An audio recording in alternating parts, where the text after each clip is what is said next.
it up again. Let's like to get a fork. Okay.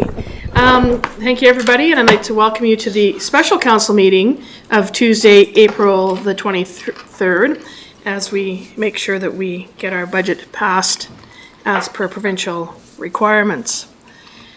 I'd like to call the meeting to order and acknowledge that the land on which we gather is the traditional territory of the Ktunaxa, the Syilx, and the Sinixt people, and is home to the Métis and many diverse Aboriginal persons.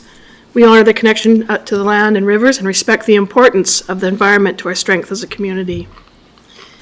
Are there any late items? Seeing none, moving on to, could I have an adoption of the agenda as presented? Moved by Councillor Woodward, seconded by Councillor Payne. All those in favor and opposed, and that carries. Item number 5, looking at the adoption of special of minutes of previous meetings, the special meeting on January the 12th, January the 25th, and February 20th, 2024. Is there a mover? Mover by Councillor Woodward, seconded by Councillor Tate. Are there any errors or omissions, councillors, that you see? Seeing none, all those in favor of them? Okay, and that carries, which moves us on to the reason for part of the reason for today's special meeting, the 5-year financial plan bylaw 3602. Financial plan bylaw number 3602, 2024 for the period of 2024 to 2028 is being presented for council's consideration. The plan includes the revenues and expenditures plan for the 2024 to 2028 that have been presented to both council and the public. All proposed expenditures, funding sources, and transfers to or between funds must be included in the plan. Both the operating budget and the capital budget information are attached in Schedule A of the bylaw. The 5-year financial plan 2024-2028 bylaw number 3602 2024 is presented for first 3 readings. We do have the Chief Financial Officer and Deputy Financial Officer in the room, and I believe they're going to do a little summary for us and then answer any final questions we might have. Okay, thank you very much, Mayor. Yeah, just a short presentation here. It's a similar presentation that we had 2 meetings ago when we did the Q4 update, and we also presented budget feedback that we got from the public, and then we sort of went into a bit of an overview of the financial plan and tax rates. This sort of follows along with that. Would have liked to have brought the tax rate bylaw to the meeting before this, but we have to wait until those regional district tax or requisitions come out. So this is kind of as early as we can present this to you. So here we go. Awesome. Cool. Okay. Just I guess I think I maybe mentioned this before, but it's always worth remembering that we have a lot of different revenue sources, and what we're talking about today is taxes, but they make up just under half of our revenues. We get other revenues from other sales of services, rents, parking fees, things like that, parking meter revenues. And it's important to kind of keep in mind then that, you know, if we have a 1%, for example, 1% increase in all of our costs, we really need a 2% increase in taxation to cover that off if we're only covering half, assuming none of these other things change. So that's why we always look for other ways to offset that increase. When we're seeing increased costs in our capital projects, and that's funded through parking revenues, then we look to increase parking revenues, for example. And all of those services, I mean, we've got police, fire, public works, transit, library, things here in City Hall, development services. It's quite a range of services. And of course, our allocation to reserves, which then goes into the roads and sidewalks and capital projects and upgrades on our buildings and maintenance of our buildings and things like that.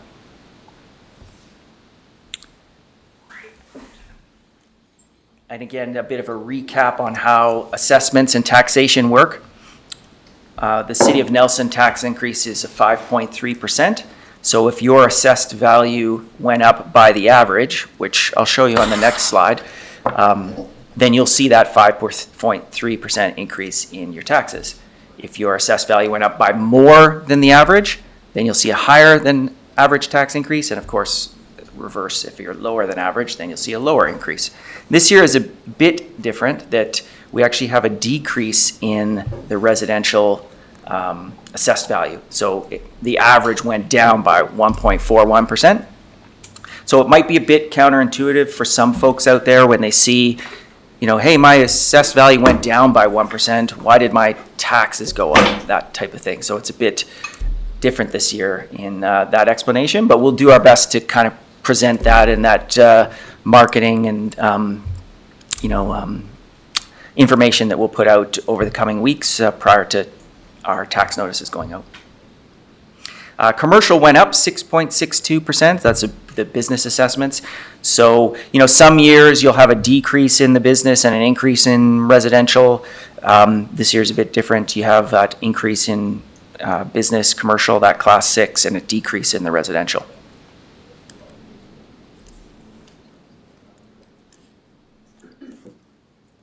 Question, Council Board. Thank you. So there's quite a spike here.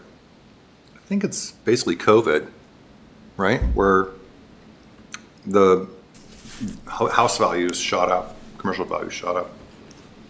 Yeah. 2022, yeah. Yeah.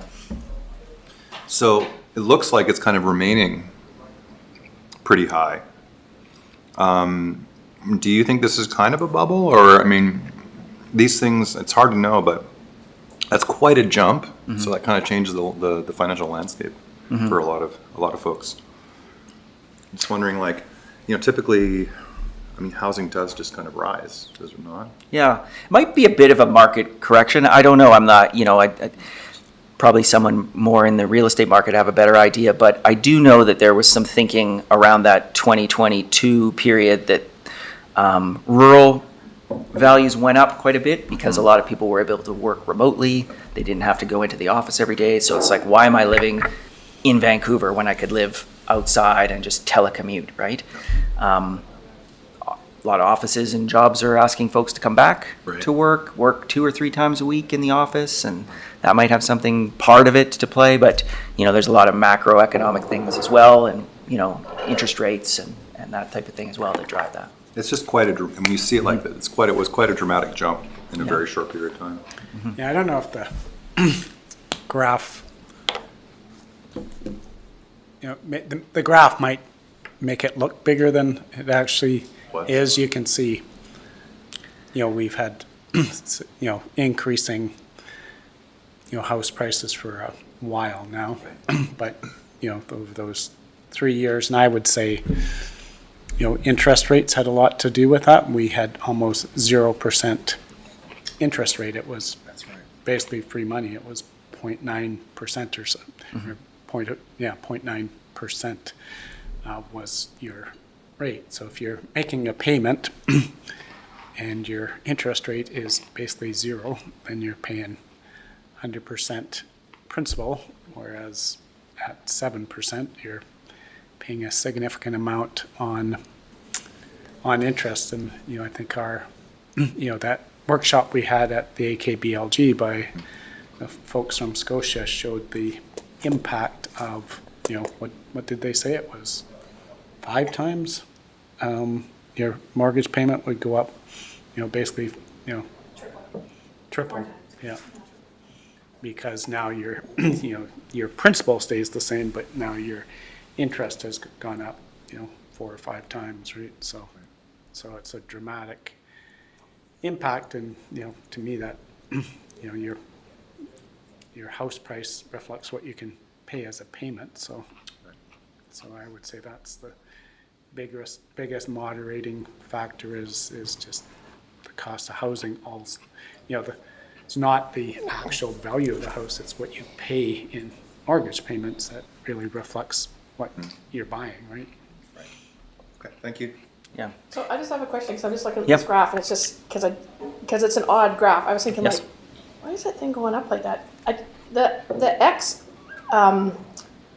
axis is actually, just tell me if I'm wrong, so in 2013, my house cost X, or my assessment was whatever number you want to pick, X. But in 2014, it's gone up $200,000. Like, Yeah. the access is a Yeah. bit weird, so Sure. like, so It might my be helpful. $100,000 Yes. house, say, well, we'll just use the numbers that are there, in Yep. 2013, is now being assessed 10 years later at twice its value. Yeah, and that's I the mean, I think that you intent. have to reflect that in the, Yeah. looking at that graph, because otherwise Yeah. the That's the increase is kind of flat. intent of the chart is, yes, if you had a $100,000 investment in the property market in Nelson in 2013, then you'd be looking at close to double that now in 2023, 24 period. So, yeah, I mean, you can put an average home price along the x-axis, I guess, if you wanted, or you could probably do this in other ways, but you're right, it might make certain parts of the graph look steeper than they need to be, depending Yeah. on how you want to format that, but yes, yeah, there's different ways you could probably build this. Thank you. Mm-hmm. Which is remarkable that something would double in 10 years. Okay, so just to, again, recap on the city budget. This is incorporating not just property taxes, but also the water, sewer, and resource recovery that went out in February. So that average home in 2024 is $665,000. In 2023, it was $674,000, so that's that 1.4% decrease. So for property taxes, the 5.3% property tax increase for that average typical home is $103 or $8.58 a month. And if you also factor in the water, sewer, and resource recovery increases, then the overall increase to that typical home in Nelson is $152, which is a 4.8% increase over last year. Okay. And for commercial, it's a little bit less than that. They don't have the resource recovery fee as part of the services that they receive. So again, it's kind of hard. What's a typical commercial building? But we'll just say if you had $1 million real estate in 2023, it's worth $1,066,000 in 2024 for that typical building. So the 5.3% increase is $370. And if you factor in the water and sewer increases as well, then it's a 4.27% increase over last year.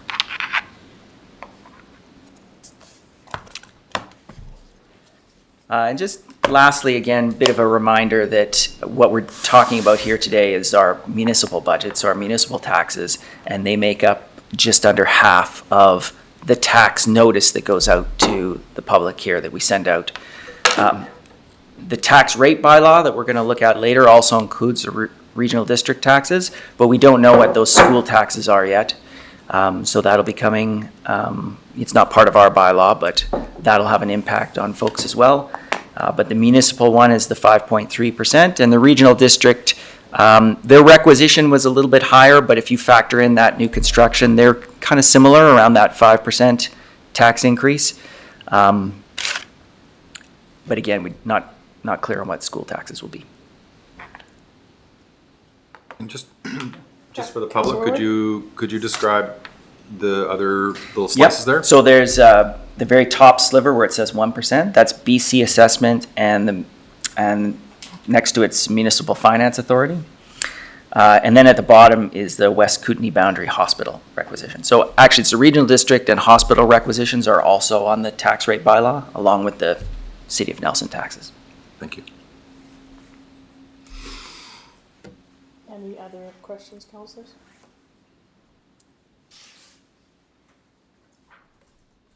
Anything further on that part? No, I think that's it. I always have the slide at the end, and I'm not sure why, because just have questions anytime. Because we just asked the question Yeah, all which the is way great. through. Yeah. Well, Probably should put some- Councillor Woodward. Yeah.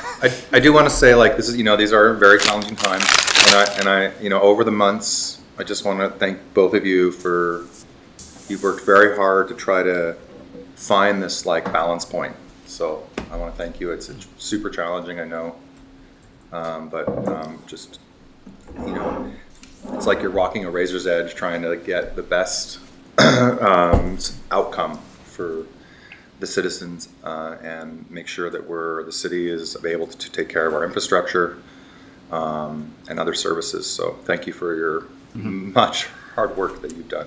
Well, I think everybody here, and when you look back at that timeline that we had of all the budget process, starting with hydro, Yes. water, and wastewater, and resource recovery, and operating and capital, and the numerous meetings that we had, it was definitely a lot of a process that we all went through together to try and balance that out. And I know at one point we were kind of pushing towards a 10% tax increase, and kind of eventually through all these different decisions and tough decisions came at the 5.3%. So it's been a long process. Yeah.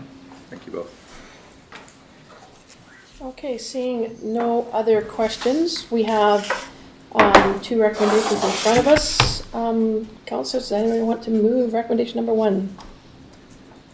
Councillor Lockenberg, seconded by Councillor Woodward. Councillor Lockenberg, You'll have to read it for me. okay, that the 5-year financial plan 2024-2028, bylaw number 3602, 2024, be introduced and read a first and second time by title only. That's been moved and seconded.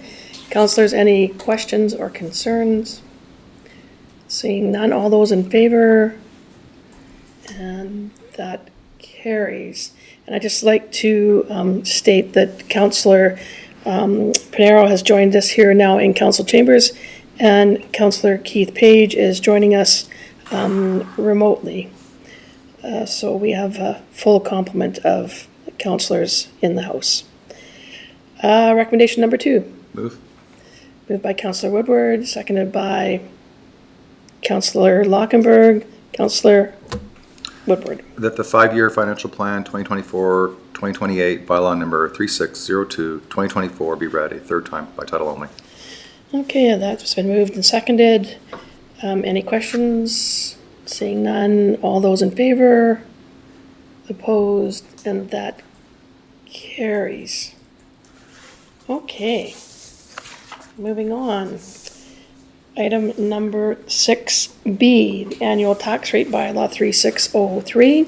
Each year, City Council approves a 5-year financial plan which establishes the annual budget and priorities. An annual tax rate bylaw is also required in order to collect the appropriate funds to finance these activities. The annual tax rate bylaw number 3603-2024 is presented for first 3 readings.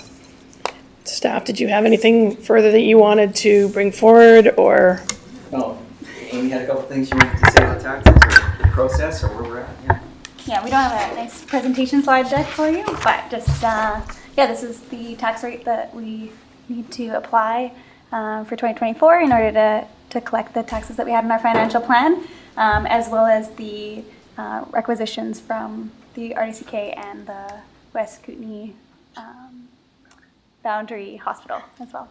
And so the ratios on the city side, we're able to somewhat massage those so that we keep that 25% being brought in by the business community based on city policy, and 75% on residential, whereas the RDCK and West Kootenay Boundary Hospital are set by the province. So those ones, we follow their lead. Questions, councillors? Okay. Seeing no questions, we have 2 resolutions before us. Somebody like to move resolution number 1? Councillor Lockenberg, seconded by Councillor Tate. Councillor Lockenberg. That the corporation of the City of Nelson annual tax rate bylaw number 3603, 2024 be introduced and read a first and second time by title only. Okay, that's been moved and seconded. Any questions? All those in favor?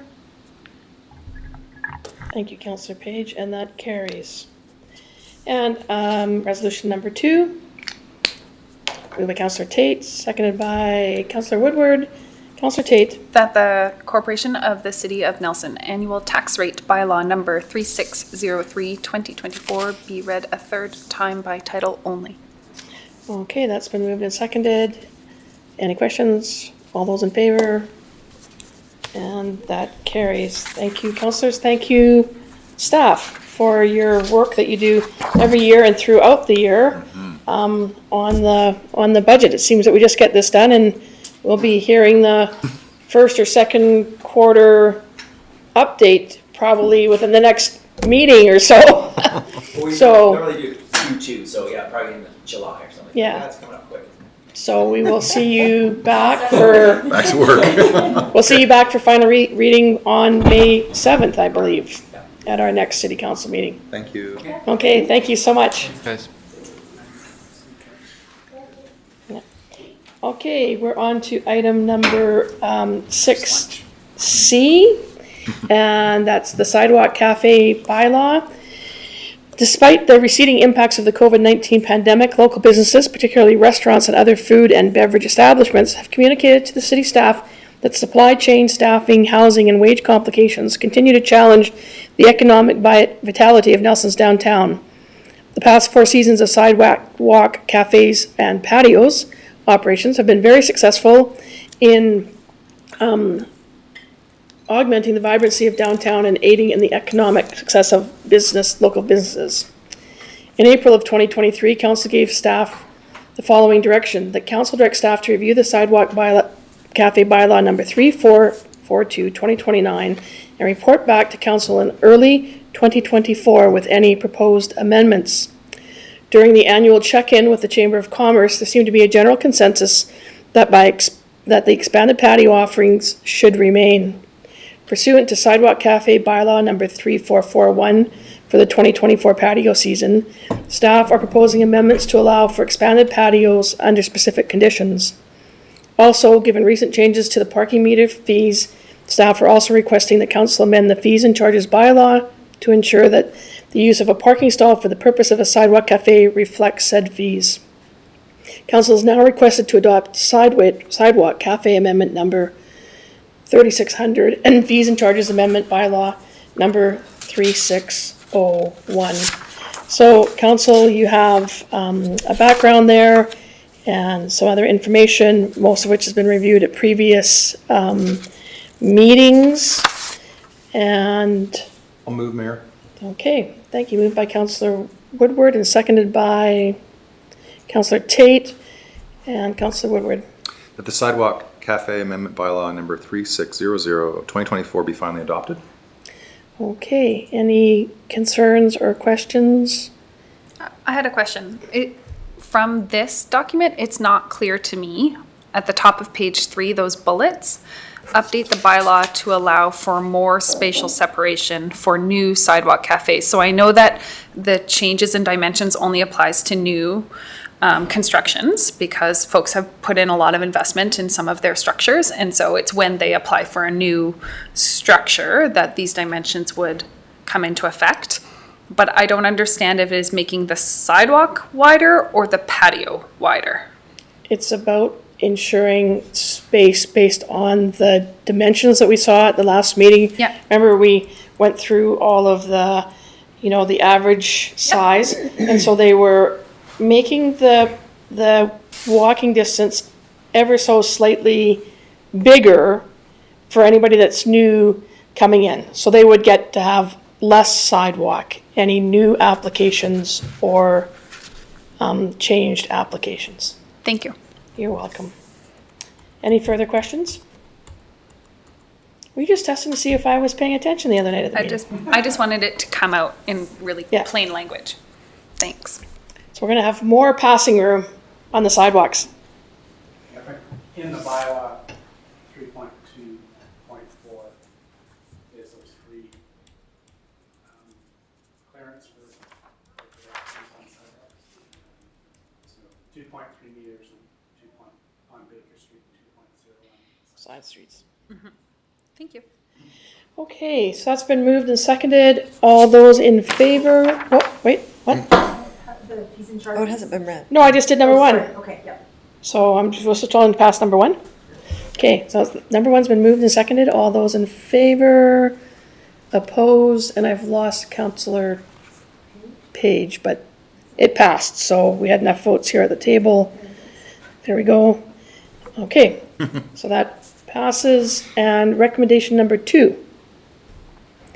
Councillor Tate, seconded by Councillor Woodward. That the fees and charges amendment bylaw number 3601/2024 be finally adopted. Any questions? All those in favor? And that carries. Thank you very much. So patio season, I'm sure they'll all be, I think we start May the 1st. I see people already out having coffee on the sidewalk in places, enjoying the beautiful Kootenai weather. We gave them the go-ahead as of tomorrow Okay, to get set up. so be prepared for potential less parking starting tomorrow on Baker Street or some construction going on Baker Street. So Victoria Street. drive slowly and safely in the downtown core, everybody. Put on your walking shoes.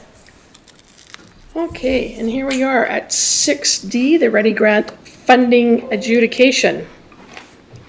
So the Columbia Basin Trust provides funding for area projects pursuant to the resident-directed ReDi grant program, which is administered by the Regional District of Central Kootenai. At this meeting, council is requested to select which grant applications to fund and in what amounts. This decision must be formalized in a resolution for submission to the RDCK. And just to remind everybody, we did have a public meeting last Monday between 4 and 6. That was April the 15th, if I'm not mistaken, as part of the requirement to do this grant funding on behalf of CBT.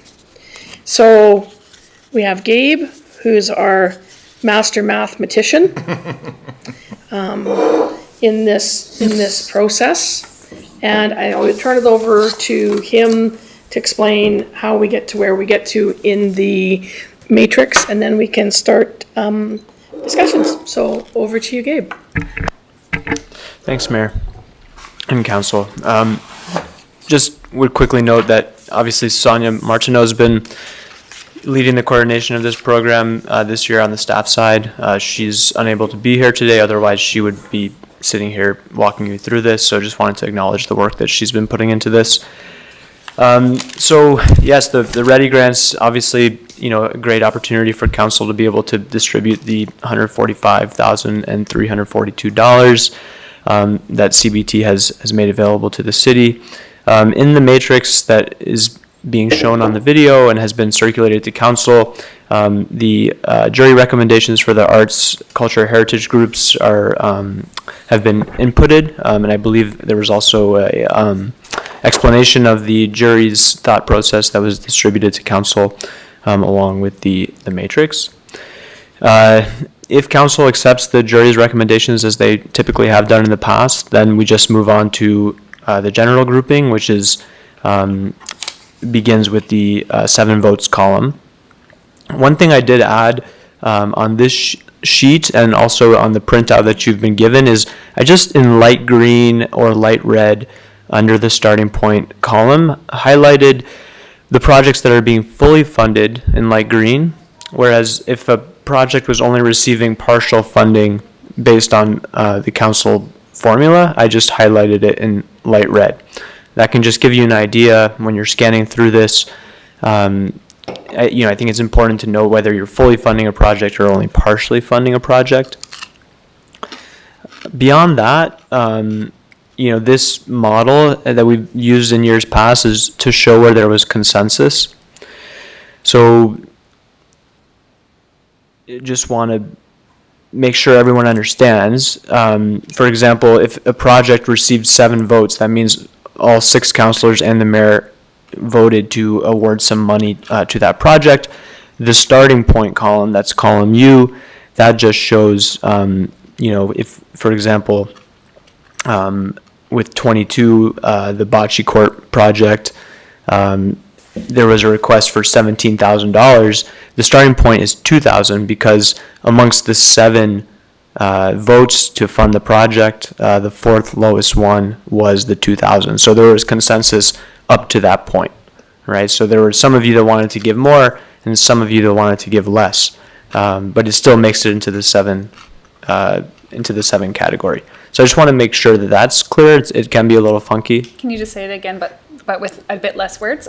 Sure. I think I get it. Yeah, I don't think I explained it. Well, let me explain. No, I think it was good, but just one more time. Yeah, so if I look at what was submitted to me for Project 22, again, they requested $17,000, but in terms of looking at what what amounts individual councilors chose to allocate to that project, we had 1,500, 2,000, 9,000, 5,000, 2,000, 4,600, and 2,000. So of those amounts, we would look at the highest four amounts, and then from those four, because that's a majority of council, take the lowest amount from that four, The lowest of the highest from the group of four. of the majority. Correct. The lowest of the highest from the majority. Yes. Gotcha. So that forms the starting point. And so if something received 5 votes, would you still be looking at the top 4? Because Correct. that's the quorum? Correct. So the lowest of the highest of the top 4. Yes. Gotcha. Okay, thanks. So if we were, in years past, sometimes this matrix results in a little bit of leftover money. Usually we get pretty close to zero. This year we're actually over by 5,000. So if we just adopted what council has done, we'd be over budget. So we need to find a place essentially to scale back the allocations by 5,089, and that's the number there in the top. And as we go through these, we will, we can adjust it live so you guys can see how that number is changing. In years past, I think we've we've done a full sweep of projects that received 7 votes, 6 votes, 5 votes, 4 votes. Once we've gone through those in the past, councilors have had the opportunity as well to speak to projects that did not receive 4 votes or more. Again, there's many different ways we could do this, but in the past, we've kind of started at the top and worked our way down. And we just give everybody around the table an opportunity to speak to something. Again, some of these projects aren't fully funded, so you may want to think about, are there certain projects you'd want to increase the funding on? But of course, if you did that, you'd have to find other places to scale back. So I'm happy to kind of walk you through it, or I can also turn it over to you, Mayor, to do that. It's up to you. You know what, Gabe, you do such a great job of it. I'm just gonna let you go through it, and I'll just try to watch if it looks like we're getting a big speakers list or people are raising their hands. So just to make sure that everybody that wants to speak gets an opportunity to speak, and that you do your part down at that end. So that would be super. Thank you. Sounds great. And in the past too, we've kind of done a full sweep, and then we sometimes would highlight things that we want to come back to kind of on the second sweep. And the goal today would be to finalize this by the end of this special meeting. I believe it is scheduled till 4. Obviously, you have a committee of the whole meeting that starts at 4:30, and I believe our deadline to get a resolution to the RDCK is later this week or early next week. So we don't have another council meeting set up to go over this. So from the top down, you can see in the group of 7 there, we had the Nelson Reflections Artistic Swimming project that is being fully funded based on at least 4 of you wanting to fully fund that project. The same was true of the Nelson Azushi Friendship Society. The same was true of the Nelson Senior Center Society project. And then, as mentioned in my example, you have the Nelson Italian Canadian Society and the Bocce Courts, where they requested $17,000, but we only had a funding quorum of $2,000 for that project. So I'll just open it up if anybody would like to comment on any of those. Sure, Councilor Lockwood. So I've got a few, and in no particular order. The defibrillator that the Seniors Society is asking for, their total budget is $3,300. The actual defibrillator, according to their own, is $435. And so it's almost, what is that, $2,800 in extra costs in terms of installation and training and so on. That seems really high. We installed one at our in Hellstone at our co-housing, and man, went in easy. Super, wasn't expensive. The training's pretty straightforward. So I'm just curious, and I went back and double checked, and yeah, there's no explanation of why it's so high, and that the city of Nelson is carrying the brunt. I mean, it's all obviously covered in the CBT. What number? Oh, sorry. The Nelson Senior Center. 50. 50. Thank you. 1-5. Oh, 15. 15. Yeah. 1-5. Thank you. Oh, got it, okay. Yeah, and so and Area E, Area F's contribution is, and again, it's all CBT money in the end, but it seems quite small, given that the Senior Society does serve Area E and F as much as it serves City of Nelson. So, it was just one that I wanted to raise. And Councilor Lochtenberg, your matrix showed you allocating, I believe, $1,000 to that project. Yeah. Yeah, which felt, I don't know, more than enough to not only buy the thing, but get it installed, and the training again is like, it would be helpful if they had provided an explanation, but as it stands now, it feels very arbitrary. Councillor Harrell. Just a comment on the Italian Society, number 22. They're asking for 17,500, and according to just the way things work, they're ending up with 2,000, basically, 2,058. And I'm wondering if, given that 2,000 isn't 17,000, is it worth even funding it at all? If that's not enough to do the project, then why? Then maybe that 2,000 could go towards something different. Yeah, that's a good point, Councilor Pinheiro, and I'll remind council as well that in your policy there, it does speak to a preference to fully fund projects rather than partially fund projects. I think sometimes you'll see, a $5,000 project and you're funding 4,000, so the applicant can likely, cut a couple corners to make it work. But with a project like this, where they're seeking 17,500, it's unlikely that the $2,000 would, really enable them to accomplish what they're trying to do. So that should be considered. Yeah, we're sort of halfway there. If that just went, that money, like we all wanted to fund it, but it's not being funded, so we could just put that money towards that overdraft that we have. And I can, I'm just gonna let staff talk to the bocce thing, because it is sort of our area, like our land. Yeah. And apologies, I was just looking for the report and I wasn't present during the deliberations there, but my understanding of what the Italian Society hopes to do with soon-to-be fully installed bocce courts is actually put a shelter over top of them. So I think that's what that 17.5, and please correct me if I'm wrong, councillors, what that they had intended that 17.5 to be for.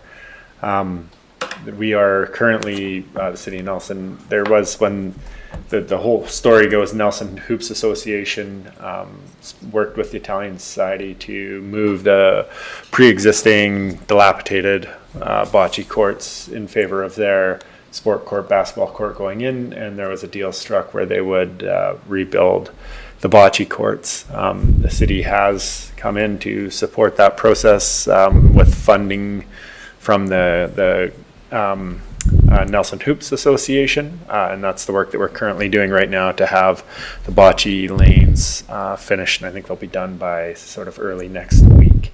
So those the bocce courts will be in, and then I believe the extra funding, and I'm not sure if Councillor Lochtenberg's looking at it right now, but the extra funding is for that shelter. So perhaps Councillor Pinheiro's comments might be fairly astute in that if it is for a shelter, it might be better looking at fully funding that maybe in another year's intake, or them finding it through another method. That's what I can offer there. do I have just a question for Chris? Are you aware of that? Is that shelter needed to like maintain the integrity of the courts, or is it just so that you can play bocce in the rain? Well, and so a couple things, as I understand it, the Italian Society wants to make it like competition bocce. So what the shelter will allow for a different finishing on the tops to be applied to make it more consistent, which is also somewhat impermeable, so requires a roof structure so that it, if it gets rain on it, it would just puddle otherwise. So currently, the way that we've worked out with the Italian Society to build them is to not put that component into it, the clay component, which makes it impermeable. So they will be, I guess you could probably consider them all-weather courts.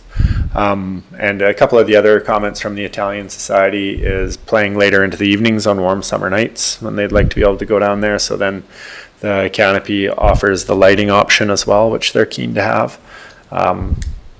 As well as, during, somewhat, rainstorms and all of that they'd still be able to be under there. But their whole goal is to be able to host some tournaments to attract people to come down and play bocce. And with that, it's just bringing it to that higher standard of having the shelter. Councillor Page, are you out there somewhere?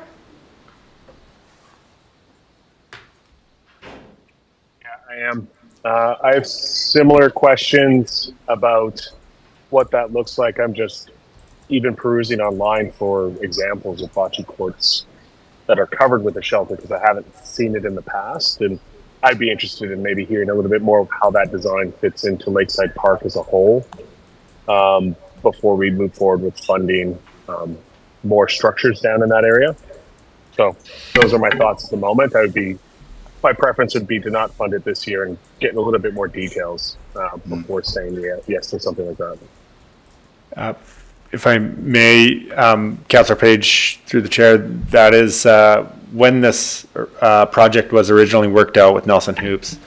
Some way through the process, the Italian Society brought up the idea of a canopy, and we did mention to them that not only would it require a permit, but that it would also have to fit within the OCP and the intent for the park down there. So it'd be something that would take more review, and that's why it was left off sort of the initial project. Not just for lack of funding, but to also make sure that it was consistent with our overall goals down there. Councillor Lockenberg. So Chris, just to clarify, it doesn't say anything about the roof that I can see in this application. Does that mean that the 17.5, although was kind of intent for the roof, they'll just repurpose it? And so I apologize if I have misdirected. My presumption was that it was for a roof structure. What I can do is get in touch with someone from the Italian Society shortly here and just confirm what they're looking for. I'll maybe have a quick scan of the report as well. Just to make sure that it's not for costs already incurred by the Italian Society to cover that off. But I'm not sure. I don't have my relevance in that project is as a latecomer, as that started more than a year and a bit ago. So I can follow up on that if you wish. Does somebody have up the application? I mean, Kate, you're quite quick at getting through these. Yeah. Could you tell us what it's asking for? I don't scroll fast enough through here, and when I do, in my computer, I lose it, so. It doesn't specifically say what this money is for. It's just for all of the courts. I think it's still just the ongoing completion. I didn't take from it that it was a specific one component. And they're asking for, the total project is 32,000. So they're just asking us for this. Yeah, Mayor and Council, if I may, I would just know that based on what I can tell in the application, it states is with regards to the redevelopment of the courts involving site preparation, providing electrical and water service to the site, construction of perimeters around the courts, installation of lighting and benches around the outside of the court area, and a 6-foot chain link fence. The work will be completed by a combination of workers from the city, contractors, NICS, the Italian Canadian Society, and Nelson Special Olympics bocce team volunteers. Last year they asked for 10,000 for basically the same thing, but I don't have what they got last year. Do you have that? I don't have it in front of me, Councillor Tate. I could take a minute and pull it up. Just out of curiosity, so last year the project was 13,000, and they requested 10. So The same project? really similar.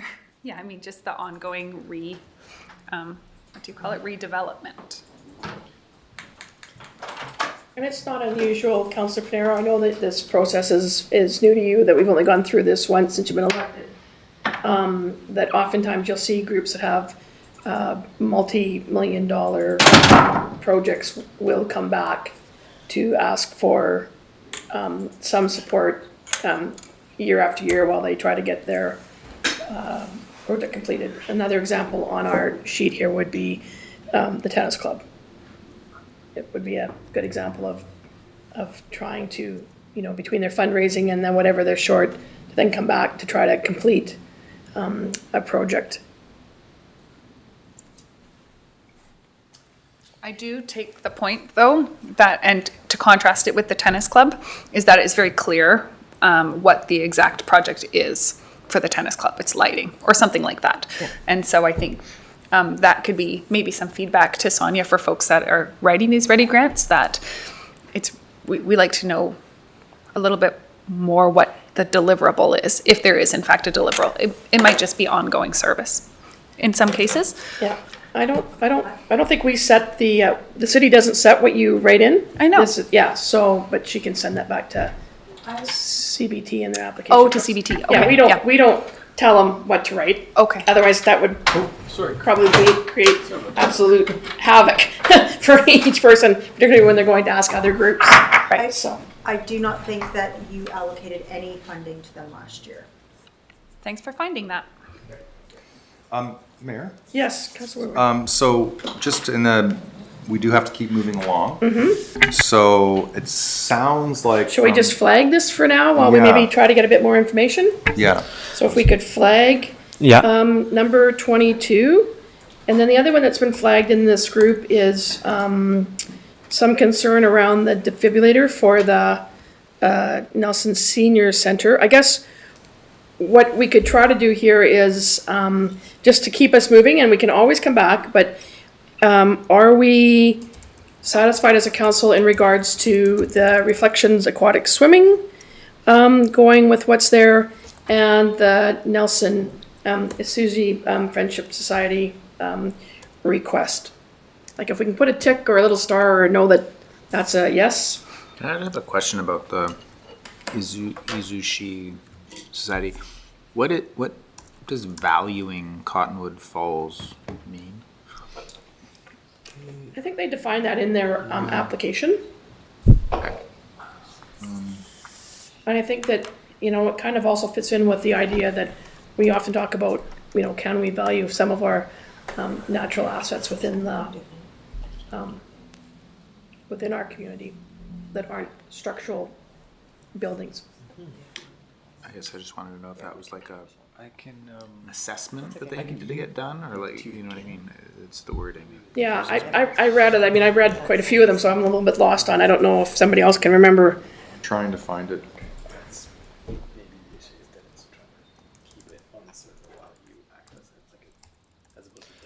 I could speak to that, Councillor Pinheiro. If I understand the question, it's what is the project essentially? Okay. So for that one, what they're looking at doing with that funding is so valuing Cottonwood Falls Park supports the Friendship Society volunteer work in making Cottonwood Falls Park a valued destination for local citizens and visitors. They do that by working on signage. So they're looking at 2 new display signs recognizing the Syilx and Métis communities. They're looking at maintaining the plants and garden beds that is part of the Friendship Garden. So they're going to be adding topsoil and mulch, purchasing garden tools, looking at installing appropriate irrigation, improving and developing gravel pathways. Alongside the creek, they're working on invasive plants, to removing those that have been identified by Kinseed Ecologies in 2023. They have a consultant's report for that. The cultural activities include the seasonal events that they offer, and they're looking at a laptop projector and screen to allow participants to view relevant cultural slides and videos. And the last element is the West Side Pathway. The Society will assist the city in constructing and paving a wheelchair and mobility impairment accessible pathway to ensure safe access to the West Side Artifact Site and Waterfall Viewpoint. Thanks. So some good discussion there. regarding the projects that received 7 votes, we've flagged 2 of them there to come back to. Should we, if council is comfortable, we can move on into the 6-vote territory? Sounds good.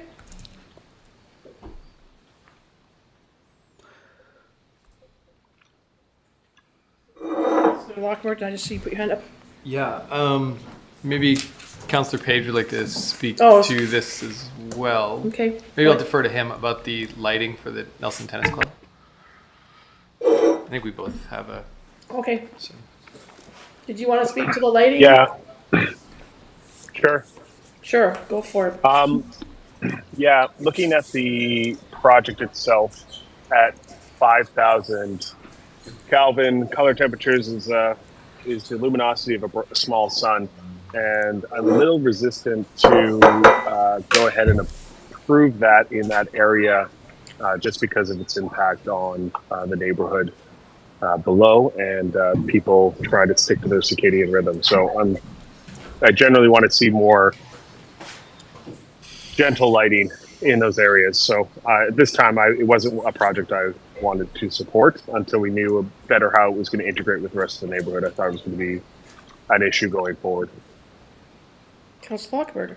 Yeah, and I would, on top of that, I don't know the impact of that lighting on the bat population and the insect population. I asked around a little bit, and there was definitely some concerns that lighting of that intensity could have a dramatic effect on both the insects and then the bats, wildlife in general. So unless we could get some insights into how the current lighting has had an impact and what the potential impact of additional lighting would be, I'd be hesitant to give a blank. Councillor Woodward. Just in addition to that, the extension of the hours until 10 p.m. So I'm wondering also about noise going until 10 p.m. on people playing tennis. I don't know. Lighting and noise. People trying to get to bed. Yeah, I mean, they're all good questions. The proponent was here at the public meeting, and I'm aware that they have, the club has spoken with residents in the neighborhood, both about lighting and noise. And the bigger issue around noise in the neighborhood is the fact that pickleball has had such a large expansion, and now they have 4 courts that are double lined for the potential to play pickleball, but pickleball cannot be, they've already limited the hours of pickleball. So it's a popular sport, but now I think pickleball can only go till 8 p.m. or 7 p.m. They've got, so it's not all night, so you're not trying to go to bed and you're listening to the zing of a pickleball. So they've already restricted that. Tennis tends not to be a noisy sport. I've lived next to it's almost like white noise tennis, but yeah, and that they also talked about the lighting with neighbors. So I didn't ask them about bats or bugs, but that was part of the conversation when the proponent was at the open house. Councillor Pinero, I saw you. Oh, okay, sorry. Councillor Tate. I forget, what are the hours that we landed on at Lions Park? Was it also 10? I believe so. That was the extension of hours for Lions Park. Do we have a lighting lumens bylaw in Nelson? Do we have any kind of lighting lumens policies, or I'm just curious? We did something to night sky, like we've a few times have done. Did we pass a bylaw? No, it's included in the sign bylaw, I Right. believe. Yeah, it's for downtown. Yeah, for downtown. I think Yeah. Councillor Page wants to say something. No, yes? Yes? I would just say I would love to see the development of a more comprehensive lighting and looms policy to cover all the lighting of the night sky in the city. Well, Add it to the list. add that to the list. I mean, we're here trying to figure out, I mean, obviously, Lot. 6 people in the room thought that this was a worthwhile endeavor, but Just I was one of the 6, and then only after further reflection. Well, particularly actually was at AKBLG when we were out on the nature tour and talking to the biologists about the basically global collapse of the insect population and then the ramifications on swallows and bats and how it's just a whole ecosystem in crisis, and that this would be just one more thing on top of it. It got me thinking, and I just didn't consider it until then, and so I'm one of the 6, and I definitely want more information before staying on as one of the supporters. I would just counter that because to me, we're an urban environment. So I don't know, like the nature walk confuses me a little bit. So I would need to understand your argument more, and maybe now's not the place, but I don't totally understand that because this is like a city technically, right? It's a city very much in the interface with nature, and that the insects and the bats and the swallows don't distinguish between the lines, and especially with bright lights, the attraction to those lights can be from distance, right? Like these are massive lights that will pull them in, disorient. It's all of those factors are. I don't think the urban-rural divide, especially in an interface like that. Could I ask you to, because you've got the master sheet there, if we remove Councillor Lockenberg's support, whatever the amount, does it change what the bottom number is, given that 6? So based on the premise that you took the lowest of the first 5 as the number, is there an impact? Is there a... It does not change that outcome. Okay. Mayor? Just Yes, Councilor. Moving along, we have another situation here with the Nordic Ski Club where they're asking for almost 15,000 and they got 4. So similar to the Italian Society. So I'm wondering if we want to flag that and maybe redistribute, because that's a tiny portion of what they're asking for. Because if we're doing that kind of idea of looking at redistribution for the Italian Society, maybe something to consider. But they're asking for 46,000 in total from the entire. I mean, I would just think that maybe Councillor Woodward, those two are a little bit different in as much as there are some requirements for the Italian Society because they're building it on city property. Lakeside Park is a piece of city property, and from what I hear from staff is that, there's concerns about, do we go with the cover, do we not go with the cover? Again, taking up the parkland within our park, and I mean, we know that there's going to be potentially, as we densify and do all these other wonderful things that we are going to do, that parkland becomes valuable, so you don't want to have too much of it covered with other things. I mean, I think there's a different argument around right now, should we be putting money towards the bocce versus this is not within the city of Nelson. They need to protect their equipment. They are going to other funders, which they always do. They're always very good at going out to everybody. They're going to their associations. They have a strong club. They do fundraising. I think it's different. Are we giving them what they're asking for? No, but with this is a case where our 2,000 or 3,000 could also maybe give them a leverage point to then take that and go to the Cross Country Ski Canada or something. Sure. Okay, that's fine. Thank you. So it's just a bit of a different. Yep. Okay. Anything else in the group of 6 that anybody needs to? Oh my God, this is so small. I'm sorry, everybody. It's just like I can't. I need it in my giant 4-page format here. Does your phone have a magnifier? Probably. Do we have that file here? I could probably print some. Hey, check this out. Do you have a Reading magnifier for the glasses. mayor? Look at that. No, look, but Do you want to borrow these? I've already got a pair of glasses on. And still, huh? It's just. This is the size that I can't. This is the size that I can't read. Glasses or no glasses. Okay. Anything else there that sticks out for anybody? Now is a good time to bring it up.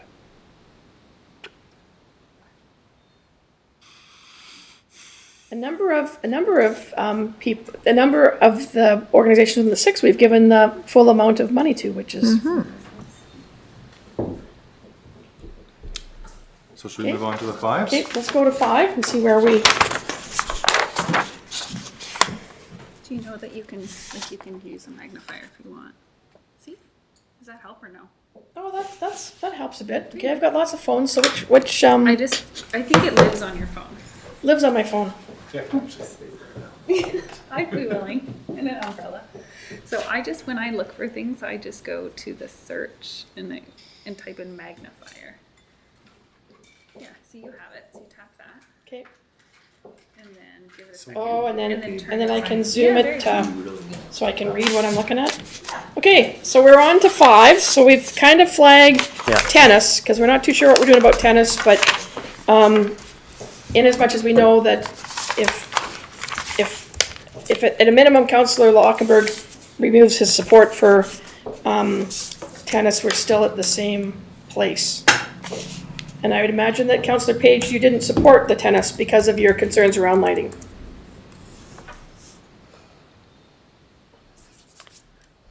Correct. Okay, so there we go. Now we know where everybody is on that. Okay. So moving on to 5s, just to take a look at 5s. So we have 7 things there. Anybody wanna? Well, what's interesting with the 5s here is again, most are pretty close to coverage for what they were asking, fairly close, except for, those are the all opposite. like pretty, within a few $1,000 of what everyone wanted, so.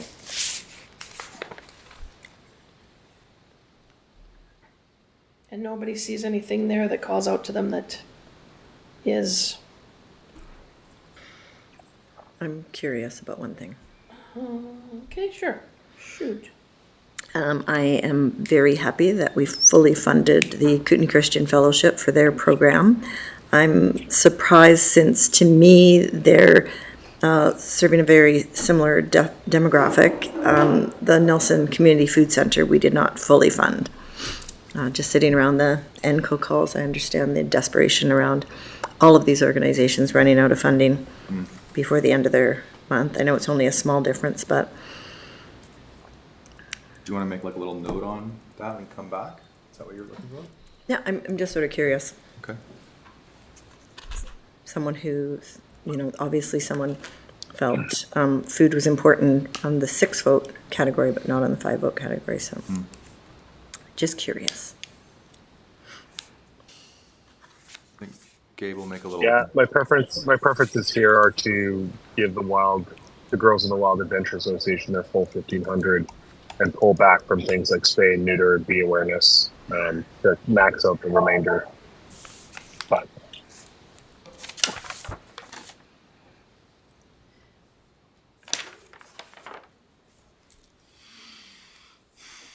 I thought it was interesting, Councillor Page, in terms of the Girls in the Wild Adventure Association, that they never asked, I just thought it was interesting that they asked Nelson for some money.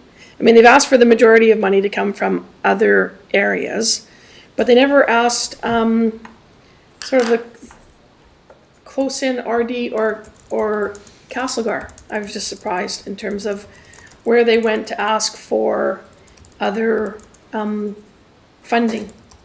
So I thought that a bit odd in that funding thing, that they came to us, but not to other areas that might be closer to where it's being held in Winlaw. I'm just looking at I tried to make some little scribbly notes that now I can't even read with my magnifying glass, so. Anyhow, we will take note of that. I don't think we're gonna have any extra money, but that's one that you're flagging that could maybe have some extra money, so. yeah, like I said, Let's put you down as an like I said, extra there, and for Councillor Payne, extra for the Nelson Food Center.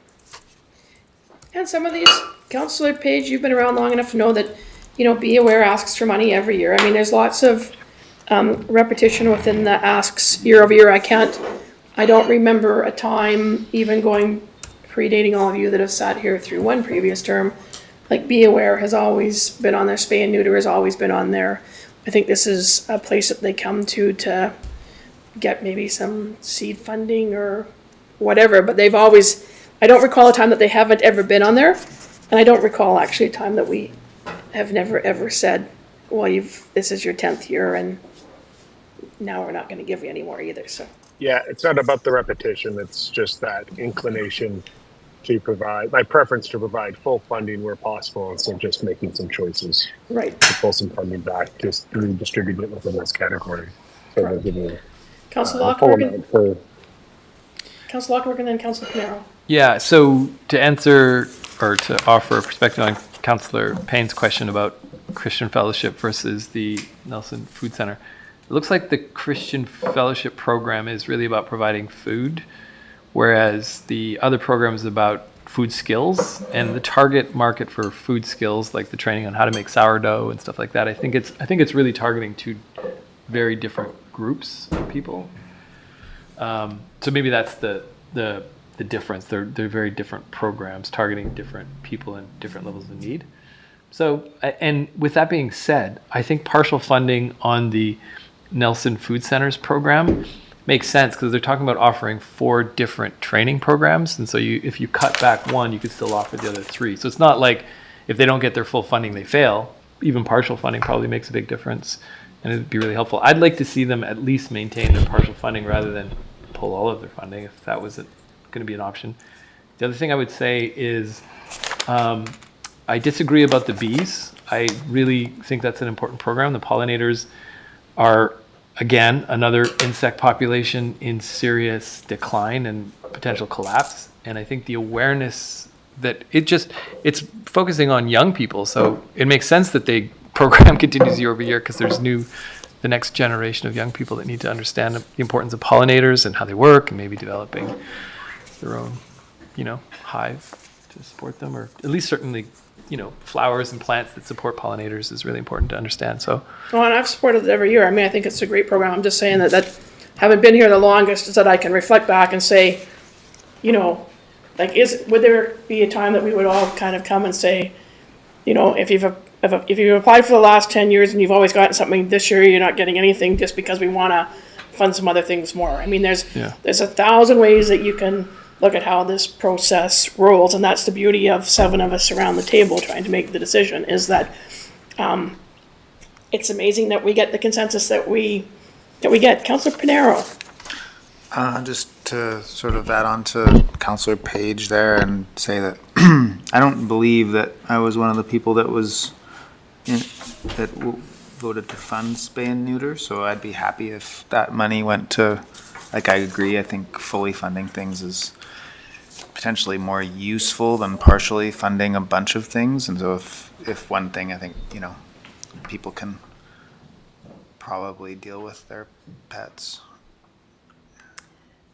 Maybe. Low income. This year. Yeah.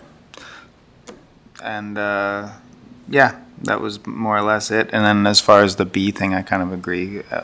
There's another thing that's going to come up later that sort of speaks to the same thing, actually. So stay tuned. Can you just tell me what number, just because even with the magnifying glass, I'm still Yeah. challenged. Which one was spay and neuter? Spay and neuter is, where are we now? Number 5 in the 3rd Number section. 5, thank you. Yeah.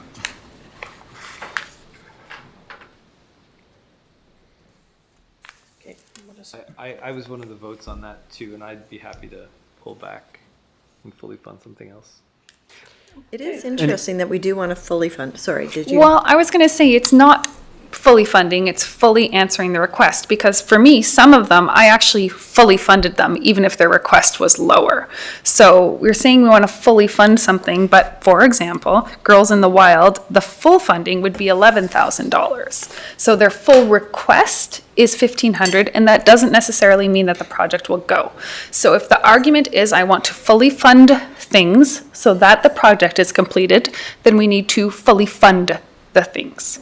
Otherwise, the argument from my perspective is not sound. Well, Just a quick note for all of Mayor and Council, just so you understand, the total funding request means that they requested from I other know. areas. So if Nelson went ahead and, you can overfund a project, but then they may get funding from those other areas as well. Power to them. Or may not. So even if And we fully wouldn't- fund their request, they're still not meeting their funding goals. And just one other note too, while we're on this, we're talking about not partially funding so that we could reallocate that money to fully fund something else. And I would just remind council, we're still 5,000 over. So before you can start moving other money around, you're probably going to want to get down to net even there. Right. But when people ask for $1,000 from us and $5,000 from other sources, I'm assuming they're factoring in that we're going to fully fund 1,000 and they're going to get a bunch from other sources. It's not that we need to, so that's what I think we mean by fully fund. Like, we're all aware that people that ask for 15 and we're giving them 2, but they've planned for us to give them 2. So at least we're doing our part in that way. They're not having to find that money somewhere else that they didn't plan to find it before. Is that not? I disagree with the argument, that's all. I disagree with the argument. If it's something that you actually want to fully fund, then that would mean I just getting want to to do the project do what amount. we've been asked to do. Okay, that's a different argument then. You want to provide the full request. Sure. Okay, I like that. I can hear that. Yeah. So, shall we, just because we still have to jig out somehow 5,000, can we just, look at 4, the 4 ones, and see if there's anything there that, anybody has any concerns over, or? I can go on one that I've already emailed that might kick us off. Yeah, so. So the Ursa project, I get. When I first considered it, I actually went for the full request. And then have since, obviously thought about it more, and I'm no longer supportive as presented. So I know the minimum was 3,000, so that means only 3,000 we would get back. But I was one of the 4, and I'm pulling back, so there's 3,000 there. Based on So, what was the presentation? But The fact that the fruit trees, like the fact that it's cutting down, it's supporting people that can't maintain their fruit trees. I get it. At first I was like, yeah, that seems reasonable. If you're not going to maintain your fruit tree and it's causing bear challenges, then yeah, cutting it down seems to make sense. Then realizing, well, wait a second, that's kind of that's you as the current homeowner, but what about the next homeowner that comes in and does maintain that tree? Or if the neighborhood, knowing that tree's threatened, maybe they step in better. It's more complicated than I initially thought. Oh, gotcha. Okay, so, gonna start with you on the Ursa and the trees.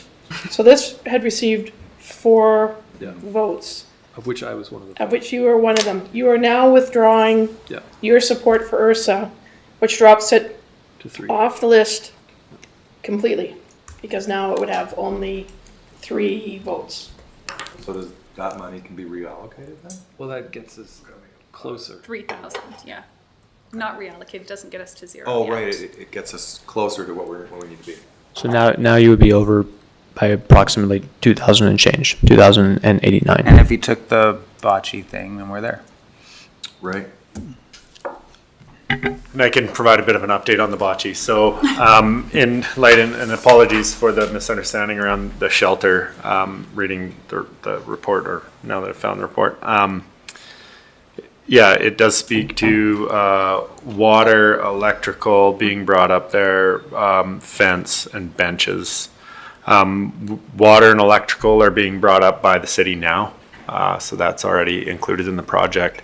The fencing will be discussed in the fall. We've been quite a lot of back and forth with the Italian Society on the bocce courts, and so Charlie, our Director of Public Works, said that he would discuss fencing with them in the fall, just given sort of the nature of timing with project-wise, and there was some fencing around their old bocce courts. Now this does mention 6-foot fencing. The old bocce courts had like 3 or 4 foot fencing, if I recall. And it was, there's been some questions about why fencing would go in around what is a public asset. And their perspective is just to maintain the integrity of the courts. You can still book them out at will and use them whenever they're not currently being booked. It's just they didn't want them to become, kids playing with their trucks in there and stuff, you know, and digging up holes and all of that. So all that is to say that a portion of that project will already be delivered in making sure that there's water and electricity up to the courts, the lights and fencing. Lights were new to us, lights, fencing, and benches, so lights were new. Fencing is going to be talked about this fall, regardless of this grant and what could be done there. And then benches, that would be up to them as well. So lights and benches. Councilor Ward. So it sounds kind of like we could work with them over the next period of time, and then when that's completed, then they could come back and say, you know, like next year, and say, we actually want to do a few more pieces because the city's taken care of. So is that an idea that we could just put it on hold for these folks, and then if we take that money, then we'd actually be at zero, or at, what do you call it? I think you'd be at like $30 over. Right, and then at that point, we could just say, everyone else we could just go with what we've done here. At that point, unless we want to move money around, but we could just go with what we have. Right. Councilor Payne. I'm just curious because I do understand that the Italian Canadian Club does fundraising throughout the year for different things. I haven't seen any fundraising for this project, though. They've given money to other organizations. And I did try and reach out to them to see if I could understand what their thought process was around that, to raise funds and give it away and then write a grant to get funding. It just didn't make a whole lot of sense to me if this was a project they were intending to move forward with. I would think it would be a specifically fundraisable event in the Italian community, but just curious around that. No, yeah, otherwise I think the idea of shifting it partially till next year is great. Councilor Pinero. Just a comment on the fruit tree eradication program as well. Going back to bee awareness and birds and insects and all of these things, like it just seems a bit that particular, the way the problem is people not maintaining their fruit trees. The solution seems a bit knee-jerk reaction to me, and if there's money for a project, perhaps it would be to maintain those fruit trees and get the fruit to people that need to eat it, given the climate of, you know, basically soaring food prices and hunger and people needing things, as well as the future, like Councilor Lochtenberg alluded to already. It's like people do move, and fruit trees last hundreds of years, and they're actually a great asset. So cutting them down to keep the bears out of town, it's one of those things that we mess with these systems so much and put our noses into things so much, trying to make things better, and we on the short term and make them worse in the long term. And so, you know, it just seems like maybe the wrong thing to do. I'm not an expert or anything, just my opinion. Well, I think that's off at this point, because Councilor Lockenberg withdrew his support. That dropped it down to 3 votes, and just sticking with the process that we use, then that takes it off the map. So, and yes, you know, hopefully the harvest group will be up and very active this year to help with fruits and stuff. So it may actually be an incredibly poor year for fruit because of that freeze that we had and killed all the flowers. So we will see. Looking good at my place. Yeah, good. Yep, that cherry tree is just. Nice.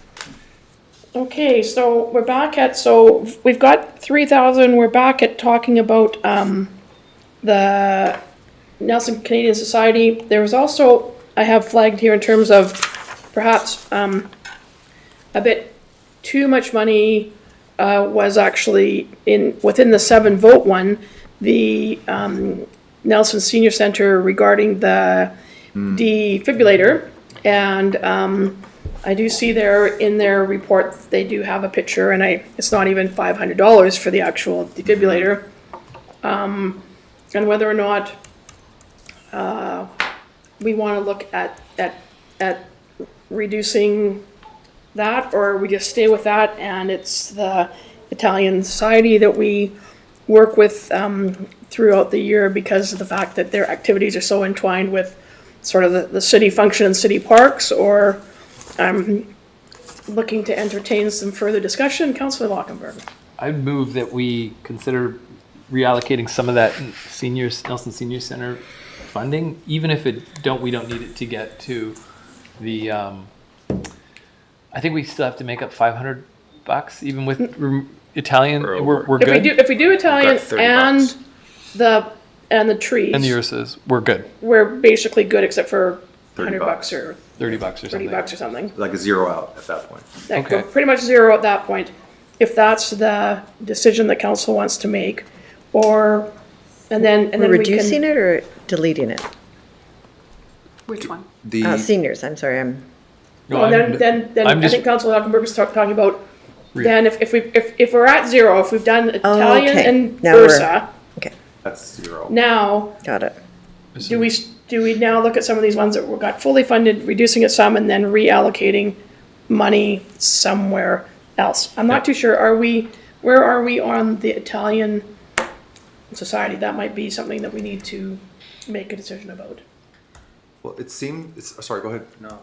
I was just gonna say, it feels like they're kind of in a they're creating it right now. They're working with the city.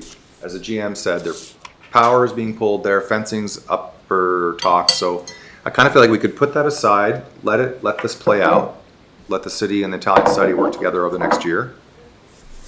And then we could zero that out and we'd be at basically zero. And then the Italian Society, if they need some more stuff, they could apply again next year. And then we could just go with what we got then, because we're zeroed out. Everyone has got the funding spread out, and we could just go from that. And I just want to say it's 3:30, and Time here at 3:30, we've still got till 4:30 with the regular. Time here at 3:30, we've still got till 4:30 with the regular. right. If I may, counsel, as well, just a couple quick comments in hearing some of the points that have been raised. For the defibrillator from the Nelson Senior Center Society, I would just point out their application talks about training their members to use it, so I think that's probably generating a large portion of the cost. Like, my sense is they might bring in an external facilitator to do that type of training, so just to try to kind of close the gap on what they're actually asking for. And then just a note too on the 4-vote category. I feel like, not sure that there was very much time spent looking at that one. I would just point out too that with the LV Rogers project right now, council is proposing to fund 1,000 and the request was for 9,800. So there's another one that you might want to just put a little thought into whether that makes sense. Right. Sorry, which one was that? LVR. That's number 23 in the 4-vote group. They wanted 9,800, and they were allocated with only 4 votes, 1,000. And just speaking as a person who owns a gym, $1,000 for gym equipment gets you nothing. Nothing. So, Couple of dumbbells. Councillor Payne and then Councillor Hockenberg. I'm just curious, have we had a request from an SD8 facility before? It seems unusual to me. I think we've had some, I wanna say, and I'm sure somebody out there will be writing me a letter tomorrow, but I know that we've had requests from school districts before, and I think that we've turned them all down because they're the school district. So they're a, provincial entity that. The citizens all pay taxes towards in the school tax portion of it. Okay. Just curious, And we'll know I whether or not don't I'm remember right seeing it tomorrow last morning. year. Yeah, But it seems to me that we have had school districts apply before. okay. Well, it's a Councilor try. So on the defibrillator, the total project budget that is more than their ask. I think it's $3,200. And again, when you put that $480 defib, that's like $2,000 for a trainer. Like that seems, and I would be fine if they had justified that by providing some sort of context, but it just feels like, so just, yes, it could be that that's how much it costs, but I don't think so, or certainly it didn't cost us like that to get it in training. So that's my response to that. The second thing is the, for reallocating some of that money, I would support going to the gym as an example, but I mean, I'm more leaning to upping the food center budget, because I think that programming, even though it's not like sort of emergency programming, it is building capacity in the community, and I think that's a good thing in general. But I do really think my bias is to support young people, and anything that gets them fitter, healthier, whatever is good. So the gym is also very close in priority to me. And as opposed to SD8 applying for it, I think it's really just the young people. Like SD8 has its own priorities, and I think if you then looked at the community within the schools, if you've got a group within the school that's applying to the CBT for funding through us, it's not really, it's kind of different. Like it's not, local government taking on responsibility of the school district. It's a group within a school applying for something that group of young people need, that maybe the school board doesn't agree with or doesn't have the capacity to fund, and they're going to the CBT for that funding, which seems fair to me. And then we just adjudicate that money. So I hear your point. Like, wait a second, stay in your lane. But this is a little different in my mind. And so those two are something I would increase the gym at LVR or the food center program. Councillor Page, I haven't forgotten about you up there, so it's your turn. Okay, thanks, Mayor.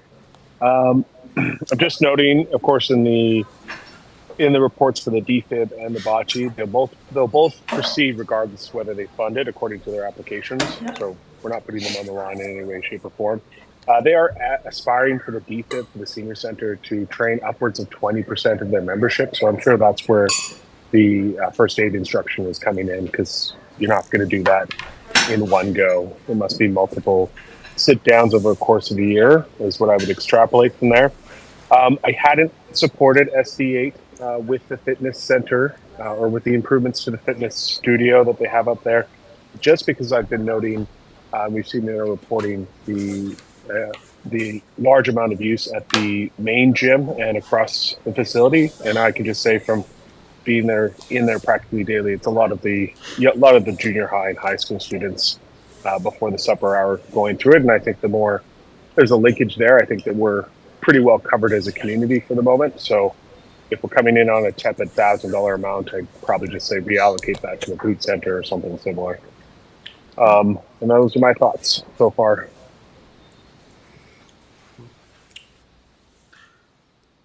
Can we, just the one thing on the bocce, again, I think everybody said the same thing. Bocce will happen regardless, whether it happens at like an Olympic level, it could be maybe next year or something or whatever. But bocce will be played no matter what. So that's great. And maybe that's just, we've got our money, don't we? So then we can start, if we're going to talk about reallocating, I just want to figure out where we're situated here. We're now adding money, because if we can all agree that we can take that, we've got our $5,000 back, and now we can start adding. Is that where we No, we're are? not adding, we're shifting. Now you have to swap. Now it's horse trading. But are we? If that's what you're But anything else that we take away can just be added to something else. It's yes, not, exactly. Now we're so done now we're at the taking amount of away money for we the can sake spend. of taking So away. you can't, whatever you do, if I'm moving 1,000 from A to B, Yeah, I got it. then they both can't have 1,000. So we're just figuring out what to top up and what to take down. I agree with Keith about the gym. I just think that $1,000 isn't going to make much difference up there, but it could make a difference somewhere else. Okay. Gabe, did I support that? Do you know? Which one? The gym? Because that sounds pretty compelling to me too. And if I am one of the supporters, I'm happy to reallocate. Where's the gym at? Okay, so that's 23, that's received 4 votes. You did for 1,000. Okay, I can reallocate. I'm good to reallocate my portion. Okay, Okay, so are we actually removing that then? so then we remove that because now it falls off the map. Okay. I don't think I supported it. So Gabe, that's, oh, there we go. So now we've got, now, there you go, now we have $969. To reallocate, See, right. now we get the magic of Gabe at the other end.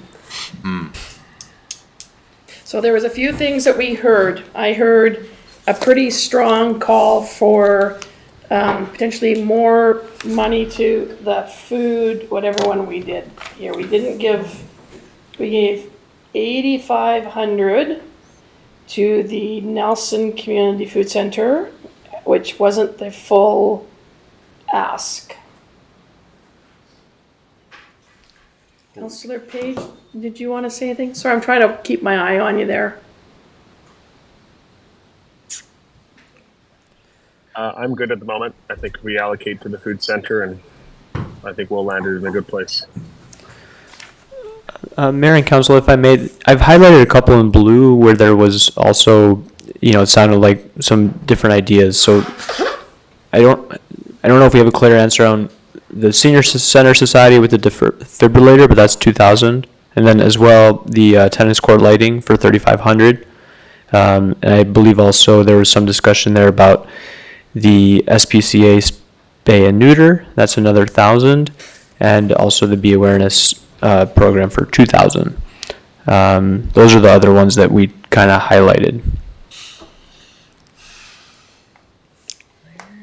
I have a question about lighting, if this is an opportune time. So the tennis court lighting is brighter than other sports facilities in town? We have no idea. Or we don't really know We don't that? know. I Because can't imagine it's gotta be, I mean, the Queen's Park has, Yeah. I live that's next door gotta to be the winner Queenie and there. it's Yeah. really bright. I was gonna say you would know. However, curtains are awesome. So, I mean, like, It's higher up too, though. Queenie is pretty low, whereas the tennis courts are. The lights Totally. at the Queenie lights are not. are high at The lights Queen are Elizabeth just Park. base elevation. Like if you Sure. took the two. it's much higher than my house, particularly. Like, I could just talk about myself. Yeah, depends where you live. Yeah, but no, They're like up just there. saying, not so much for the circadian rhythms, which I don't really have one anyway. But the bats and the insects and whatnot, isn't every sport facility that's lit up at night sort of doing the same thing? And I mean, I'm not suggesting that like adding one more doesn't have an impact. It obviously would, but like, if that's something that we're concerned about, why aren't we concerned about it at Queenie? Why aren't we concerned about it at Lions? Why aren't we concerned about it at the Bocce Court? Like I think all of that night light stuff has arguably a similar impact, I think. And at some point, like, we have to make a choice whether you want to go to bed when the sun goes down, or you don't. and because your choice, like, obviously there's impacts of that, right? It does say dimmable on the quote, That's nice. just saying. I don't know if it makes a difference though. Like, bugs like light in the dark, whether it's dim or bright. I don't know. I think the movement, just for context, the movement is to continue to protect the night sky and really roll back. Don't add to the problem, just continue over time to roll back. For consistency, I didn't support the additional lighting in those other places either, at least not without some consideration. It could be fine, relatively speaking, but from what I heard and looked up, probably not. It's probably a problem, and they're so bright that it's just that much more of a problem, as opposed to even street lights and stuff tend to be less. Well, I can tell you, as we densify, we're gonna be adding more street lights, because people like to have their streets lit. I mean, we get calls to Public Works to say that lights are out, nobody calls and says, leave the light off, don't come and replace it. I mean, so it's one of those things is that I think that, I personally kind of agree with Councillor Tate in terms of we are in a urban center, and for me, getting people out to enjoy sports, and I mean, it's not like you're playing tennis on January the 1st, well, unless we have complete and total climate reversal. Yeah, but You know, I mean, insects January 1st. the lights aren't on, so I don't know. I was just Fundamentally, gonna say, keep in mind when it comes the way to and the position of nighttime- brightness, you can see those lights from the top of Elephant Mountain, like, boing. Yeah, well, lights, So I it's mean, the I see same. the lights, I mean, I see the gas bar light every night when I go to bed, right out my bedroom window, and it's like 3 kilometers from my house. Yeah, It's the color temperature. That's the key thing. That's the awakening people need to go through, is the color temperature needs to be appropriate for nighttime. And 5,000 K is afternoon sun. Is it the color temperature or is it the wattage? Or like the Color. wattage equivalent? It's the wavelength and the wattage. Okay. I would just share that something that we've been discussing for actually the tennis courts, because I believe they have at least 2 lights now that are pretty obvious, is putting a timer on them. So exploring that option such that you can come in and that lasts for a half hour and then goes out, and then if you're around. So that's something that we have been discussing with operations, just to limit the just constant light down there. So So when there's nobody playing tennis, there's no light. That'd be great. yeah. Similar to QE doesn't have their lights on every night. It's just when there's practice or a game, right? Yeah, and sometimes there's practice in a game all the time. Yeah, during baseball May and season. Baseball season. Me and June. To Councillor Page's point, though, should we not be asking for color temperature? Like, that is a crazy color temperature. Do we not do sports lighting, field lighting that's a lower temperature? And if we do, I'd send it back and get that investigated. Is this something We that, have policy or regulation around that. I mean, that's something that, you know, whether or not we look at that in the future, but, I mean, again, it's like, you know, when we look at these things, there's all kinds of great things that come out in our discussions because of what our passions and our interests are. But we also have to come to a decision on what's on the table in front of us. And we've still got tennis court lighting is still an issue. So we've got the whether or not we wanted to look at no money for spaying this year. I've got pointed out here extra money for, I have 2 extra monies. Did you flag, Gabe, the Councillor Page, one of the extra money for Girls in the Wilds? And then again, the Nelson Community Food Center. I sort of feel like we have a lot of, I think there's a lot of consensus around the table. Does anybody want to speak about whether or not, so we're 969 to the good right now. And if we put all of that into number 33, that then brings them up a little bit close, doesn't get them quite to the 10,000, which was their ask, but pretty darn close. And then that once again spends all the money. And then we would start looking again if we wanted to do some swapping, or we're happy I'm happy with that.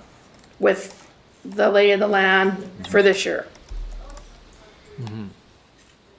Any thoughts, Councillor I Payne? think that's a good option, because it's, Councillor Payne? Is that, what's that?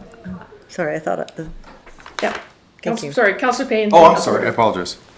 I'm just, again, curious. The West Kootenai Watershed Collaborative is a new organization that is working to try and collaborate a lot of the organizations who have been working independently around as an advocacy and education group for the province, from my understanding. And since water is so top of mind right now, I'm just surprised that didn't receive even the small ask that they made to get a new organization moving forward. Watershed protection, just pretty key for me. And we've given Living Lakes Yes. $13,000, and then we've also given Living Lakes another, so 13,000 of a $13,100 ask, so basically they got what they asked for. And we've also given Living Lakes an additional $1,000 on a $15 ask they've made for us. So I don't think we've ignored water, but yes, you're talking about it being a different, but you're asking the question, but we didn't leave water, from what I can see on that, off the, off the table, and Agreed. trying to recognize its importance.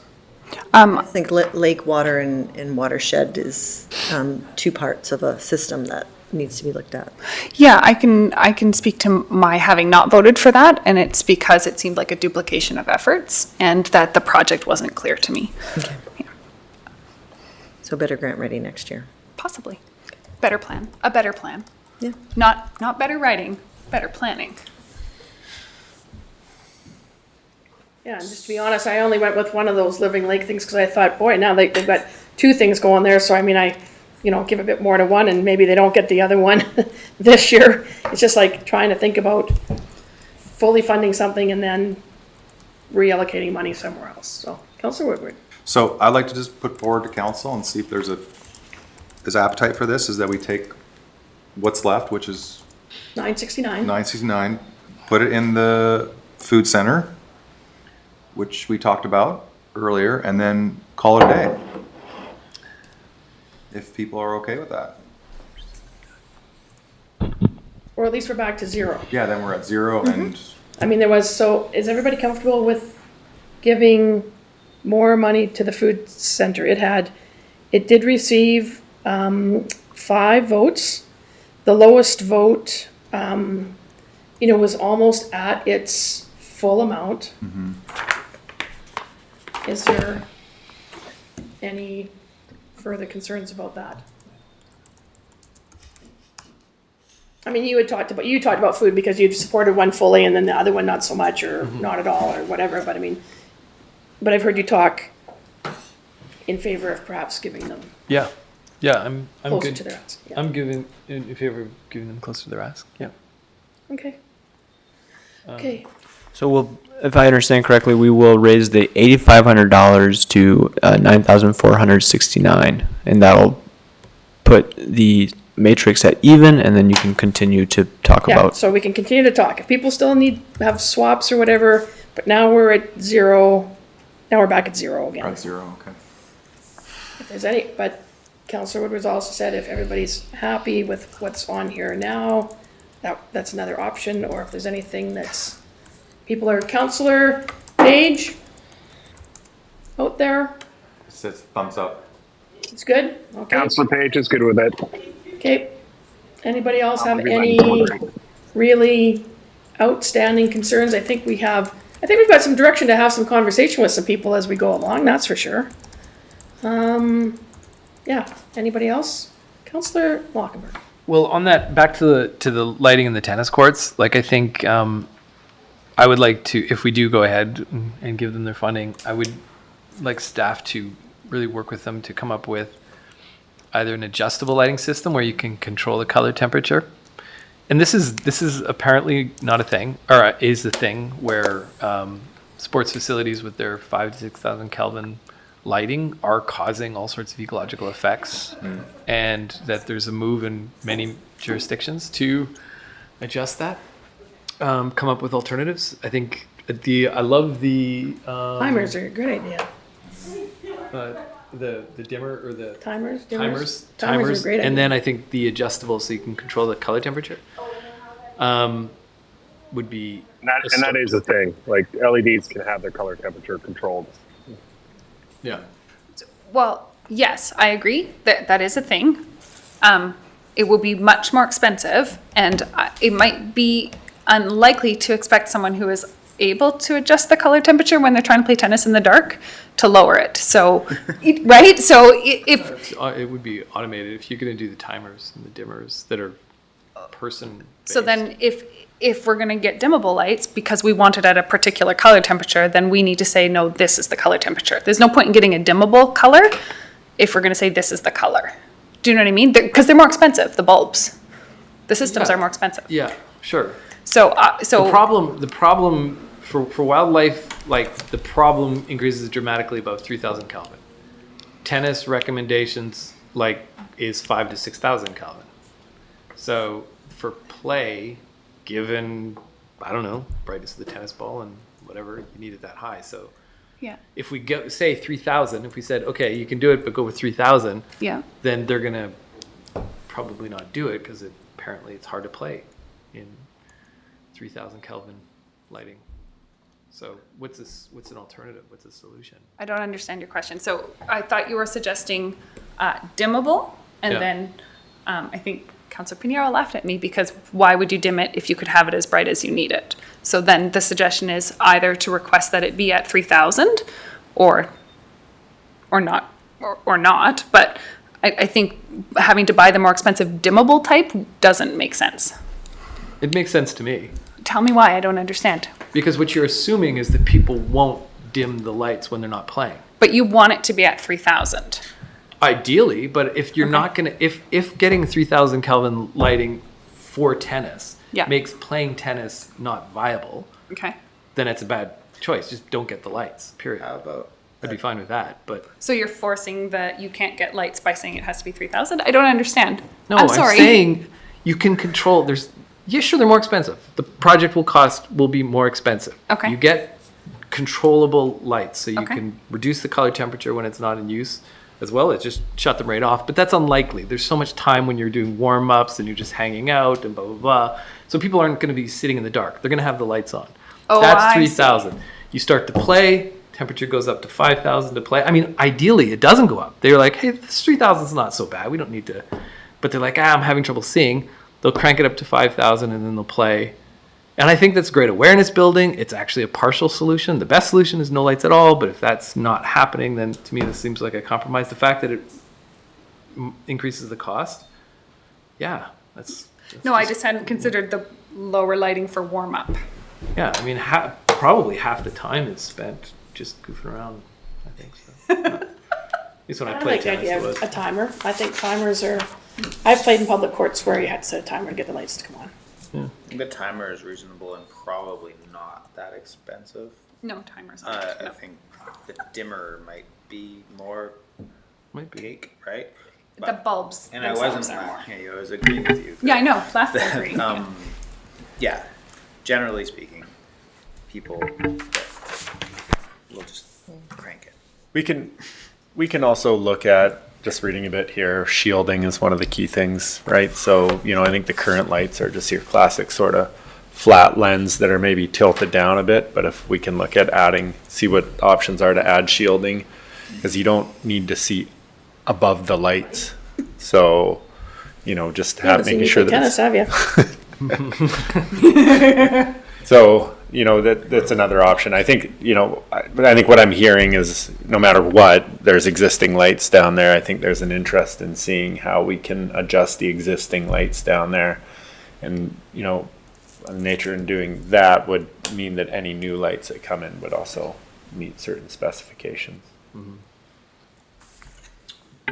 I have to say that, we'll work through this lighting issue. I think that the tennis club has been very approachable. I think they still have to be recognized for the work that they did in the alliance they made with School District Number 8 to use some land that was really not well served, and the popularity of tennis and the somewhat noisy pickleball.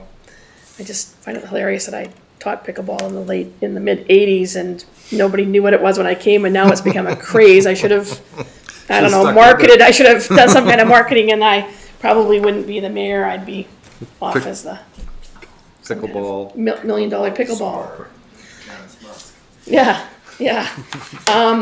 That I think that they've done a great amount of work, and I for me, part of this is I would like to see this project actually finished. I think this is like the last bit of major capital improvements for that area that has to be done, and they have been successful in raising money, and I think that we always have to appreciate the volunteer group that has come together to do this. As we often know in Nelson, volunteers are the ones that get projects off the ground and happening. Councillor Tate. I Googled the spec that they had and it says dimmable. So I'm curious if the one that they have specified is already dimmable. That's kind of interesting. I got the spec sheet here. Is it dimmable for color? Like, can you change the color? No, the colors are all 5,000. It says 5,000 Kelvin, but it also has this dimmable. So I'm curious. Yeah, the color of the light wouldn't change, just The wattage. strength of it, yeah.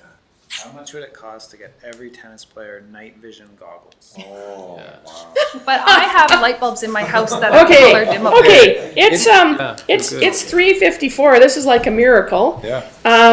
I'm not hearing anybody else having any major horse trade needing to come to the top that we haven't had some discussion about. So I think that we have done well. We've had public, and for those that were able to come, we had some input. We had some representation from the public, some representation from groups. We don't have enough money to give everybody their ask, which is unfortunate. There is a few things there that I think that I might have put some money towards that are in the 2 votes or less. So anyways, I think we are where we are. So if there's a motion to accept, moved by Councillor Woodward, seconded by somebody that we will, seconded by Councillor Tate.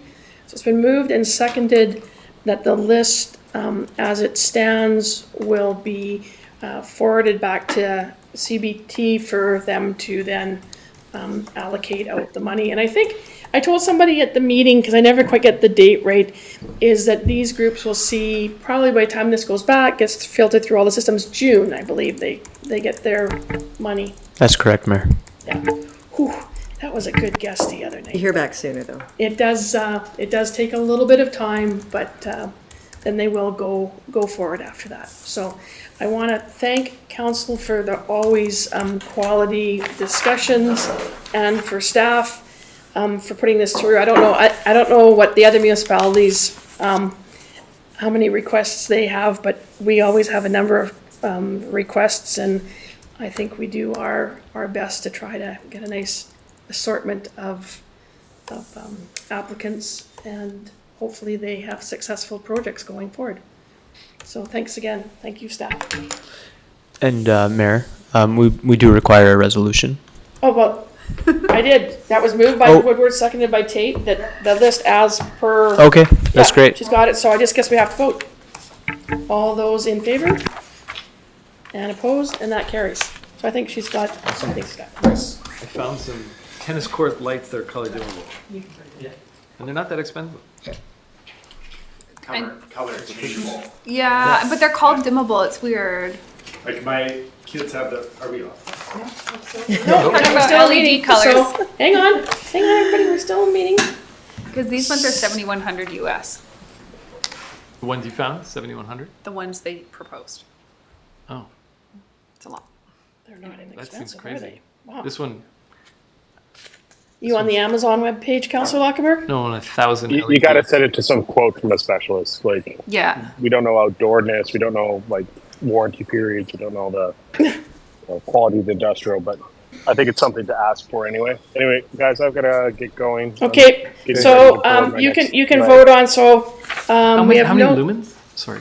so we have no notices of motion, we have no late items, and so I would like a resolution to adjourn the special meeting of April the 23rd, moved by Councillor Payne, seconded by Councillor Woodward. All those in favor of the resolution to adjourn the special meeting, and 1, 2, 3, I guess I'll vote on that one, that's 4, that makes it carry, thank you.